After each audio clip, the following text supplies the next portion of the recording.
આ એક દંત મંડળી છે ને એમાં અમે 4 લાખ રૂપિયા મૂક્યા હતા, તો અમને દર મહિને 4000 રૂપિયા વ્યાજ દેતા. છેલ્લા 24-25 મહિનાથી અમને વ્યાજે નથી દેતા, અને અમે કીધું કે અમને અમારા મૂડી છે એ પાછી આપી દો, તો પાછી નથી દેતા. અને કાંઈ નહીં, જેની ઘરે જાય એટલે તાળું માર્યું હોય. એ નિલેશભાઈ જોશી, એક દંત મંડળી, રૈયા રોડ ઉપર, અને અલકાપુરી સોસાયટીમાં રહીએ છે.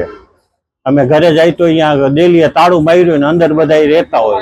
ફોન જ નથી ઉપાડતા સાહેબ. અમે કેટલી વખત ફોન કર્યો, કઈ ના, કાંઈ નહીં. એમ કે અરજી અમે પોલીસમાં કરી, પછી કમિશનરમાં અરજી કરી. ત્યાં આમ્રપાલી ચોકથી અમે ગયા હતા, તો ચાવડા સાહેબ હતા. ચાવડા સાહેબે કીધું કે આ અમારી મેટર નથી, કોર્ટની મેટર છે. પછી અમે કોર્ટમાં કીધું, એટલે કોર્ટે પછી આ હુકમ કર્યો એનું પકડવાનું. અમે 2 માણસ છીએ, અમારે સંતાન કાંઈ નથી. એવા 2 જણા તો છે જ, આમાં લખે જ છે છાપામાં કે 2 જણા આની પહેલા એ જેલમાં જ આવ્યા છે, 17-18 દિવસ જેલમાં જ આવ્યા છે. એમને એના મિસિસ ને એના ભાઈ એક એક્સપાયર થઈ ગયા. બધા મંડળીમાં જ છે, એના ને એના મંડળીમાં છે.